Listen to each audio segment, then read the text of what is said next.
So let's talk about cheating OCD. Cheating OCD, I find, is becoming a very common type of OCD.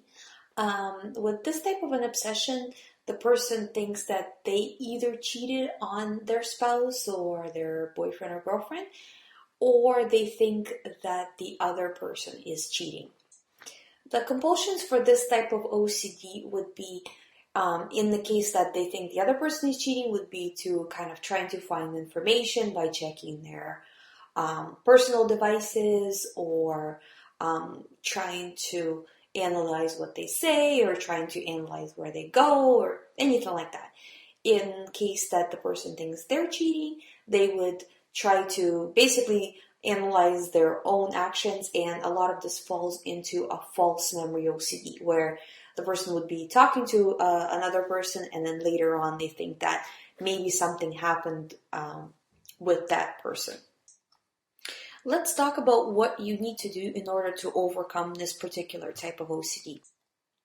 I don't know if you know, I had OCD myself that I got over years ago, and ever since then I've been helping people overcome OCD. So I know what I'm talking about. So how to get over the cheating type of OCD?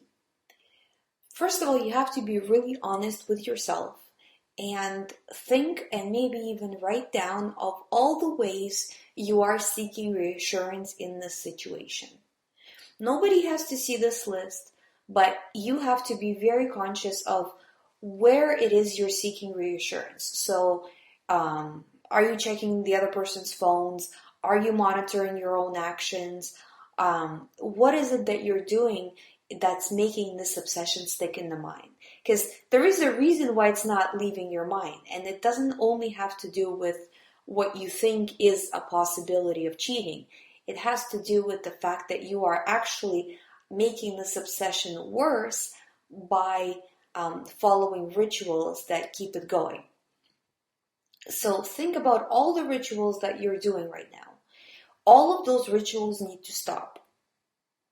And you can do it the long way and stop them one at a time, or you can just drop all of them. But either way, you will not get over this obsession until you stop the rituals.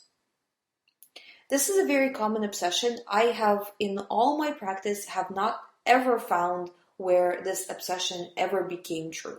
So don't think it's true, and because it's true, or because it could possibly be true, I need to keep checking the phones and I need to keep checking this and that. It's not true. But I don't want to give you reassurance, but I just want you to understand that the obsession is not real, but you're making it real by continuously doing the rituals. When you do the rituals, your mind sees it as, oh, okay, here she's doing the rituals. That means there's something to it. That means I'm going to send this person more thoughts about the cheating. And it becomes like a snowball effect, where the more rituals you do, the more thoughts your mind sends. The more thoughts your mind sends, the more rituals you do. And then it becomes very, very intense. And actually very quickly, it doesn't take long for, just a minor thought to become an enormous situation, just made out of nothing, So you just have to be very, very focused on what it is that you're doing that's causing it to continue and is causing it to get more and more severe. Once you drop this, you're going to feel a huge push to restart the obsession, restart the rituals, to check, to get reassurance, to in any way get reassurance from yourself, from your partner, by checking, by making sure, whatever it is. But you can't give into it.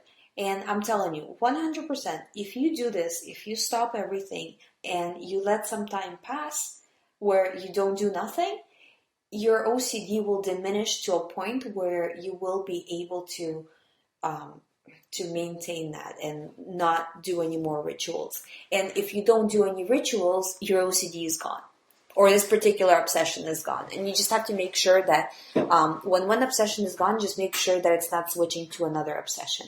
Because that often happens, that, okay, you completely dropped the cheating thing, but now you've, 6 months passed and you felt fine for a while. Now you're obsessed about germs, for example, or something else. So just make sure it doesn't morph into another thing. Another important aspect in this is not to bring your partner into your OCD obsession over this. Because say if you are worried that, either way actually, it works either way. If you're worried that you've cheated or you're about to cheat or whatever the particular obsession is, you might avoid certain situations because you're so scared. And you might involve your partner in avoiding things too to help you stay only in situations where 100% nothing happened, nothing is gonna happen, and you feel safe. Because avoidance is just as bad as reassurance. It's entirely just as bad. So don't allow yourself to get help in making your OCD worse. Your partner has done nothing wrong.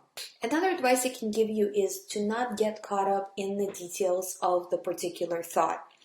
The thought can only hang on to your mind by the little details, by the little fears of, well, what if this? Well, what if that? And because you've already analyzed the thought so much, you have a lot of these little details. So what you want to do is you want to try to view the thought as just a symptom of OCD, not a story with lots of details and lots of situations that your mind can grab onto. If you feel like your mind is starting to grab onto a particular thought, you need to refocus, switch your surroundings, go do something else, get your mind occupied with something real, something tangible, not with thoughts of what if, how, and so on and so forth.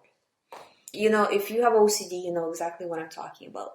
So get your mind busy and try to focus on anything else, but not on this thought, and not on the details, and not on your feelings. OCD hangs on to you by the feelings. If you stop paying attention to the feelings of OCD, OCD doesn't have anything else to grab onto you by. So it's gonna let it go. But until you get there, until until this obsession stops and it stops bothering you with it, you need to be very conscious of why you're feeling a certain way. And if it has to do with OCD, you have to completely disregard your feelings, because it's just like when you have a cold, you have runny nose. When you have OCD, you have feelings of anxiety. These feelings of anxiety doesn't mean anything is actually wrong. It just means that you have OCD, which you already know you do. So drop the feelings, drop the reassurance, drop the avoidance, and I promise you, you can get over this type of obsession, or really any type of obsession that OCD can present to you. If you have any more questions about this or any other videos, you can always email me at info@youhaveocd.com, or just leave a comment below this video or message me on YouTube. Thank you. If you like this video, please give us a thumbs up and have a great day. Thanks.